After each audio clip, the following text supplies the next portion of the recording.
Hello friends, कैसे आप सब। आशा है आप अच्छे होंगे। आज हम आपके सामने दो चीज लेकर आए हैं, प्रेजेंट इंडेफिनिट की और पास्ट इंडेफिनिट की। अगर किसी वाक्य में एम्फसाइज हो रहा हो, यानी कि जोर दिया जा रहा हो किसी वर्ब के ऊपर, तो तब हमें क्या करना होता है, आइए देखते हैं। एक होगा प्रेजेंट इंडेफिनिट का वाक्य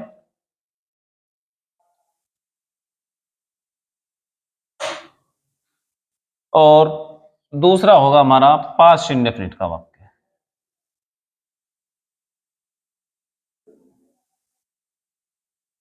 एक प्रेजेंट इंडेफिनिट की बात करेंगे और दूसरी हम पास्ट इंडेफिनिट की बात करेंगे। अगर किसी वर्ब पर एम्फसाइज दिया जा रहा होगा, यानी जोर दिया जा रहा हो, तो हम वाक्य को कैसे बनाते हैं। एक वाक्य को तीन तरीके से बोल सकते हैं, लेकिन उसकी जो ट्रांसलेशन होगी वो एक ही होगी। पहले बात प्रेजेंट की करते हैं। मान लीजिए वाक्य है हमारा, वह स्कूल अवश्य जाता है।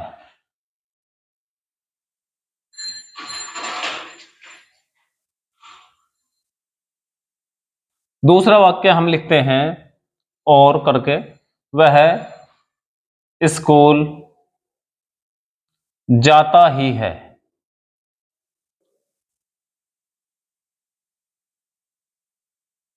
वह स्कूल अवश्य जाता है, या वाक्य ऐसे हो, या फिर वह स्कूल जाता ही है, या फिर तीसरा और हो सकता है, वह स्कूल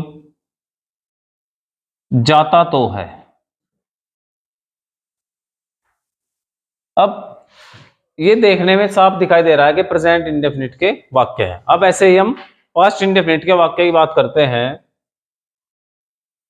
राम क्रिकेट अवश्य खेलता था। अवश्य खेलता था, या तो हम इस प्रकार से बोले, या फिर हम बोले राम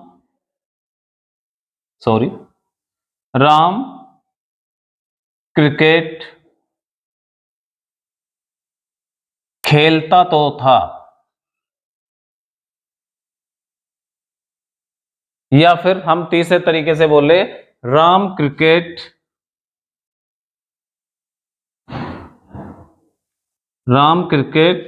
खेलता ही है, खेलता ही था, क्योंकि हम पास्ट की बात कर रहे हैं। खेलता ही था। अब प्यारे स्टूडेंट्स देखिए, ये प्रेजेंट इंडेफिनिट शो कर रहा है और ये हमारा पास्ट इंडेफिनिट शो कर रहा है। इसमें हमें क्या करना है, इसका हमारा जो स्ट्रक्चर होगा वो, सबसे पहले सब्जेक्ट का यूज हम करेंगे। उसके बाद अगर सब्जेक्ट एक वचन है तो हमें डज का यूज करना है। अगर सब्जेक्ट हमारा प्लूरल है तो हम डू का यूज करेंगे। उसके बाद वर्ब की फर्स्ट फॉर्म, और उसके बाद ऑब्जेक्ट का प्रयोग हम करेंगे। इसमें जब डू डज लगेगा तो एस का यूज नहीं होगा। इसका स्ट्रक्चर क्या होगा हमारा पास्ट का, सबसे पहले सब्जेक्ट का यूज करना है, और जैसा कि आपको पता है पास्ट इंडेफिनिट में कि हेल्पिंग वर्ब डिड होती है, तो उसका यूज करेंगे हम। उसके बाद वर्ब की फर्स्ट फॉर्म और फिर ऑब्जेक्ट। अब हम सेंटेंस बनाते हैं।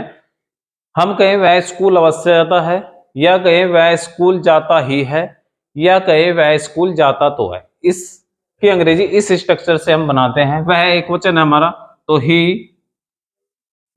एक वचन के साथ हम डज का यूज करते हैं।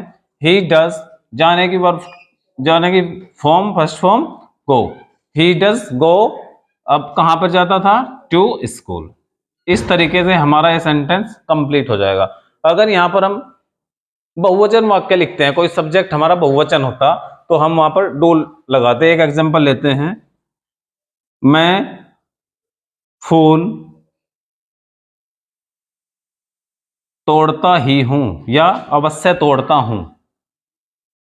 तो आई इसमें क्या है, आई प्लूरल होता है, तो आई के साथ हम डू का यूज करेंगे। I do pluck flower. इस तरीके से ये हमारा सेंटेंस कंप्लीट हो जाएगा। अब बात करते हैं पास्ट इंडेफिनिट में क्या हमारा ये जो हमारा स्ट्रक्चर है, और सेंटेंस को हम कैसे कंप्लीट करेंगे। राम क्रिकेट अवश्य खेलता था, तो राम सब्जेक्ट इसमें पास्ट में कोई भी हो, हमें डिड का ही यूज करना है। Ram did play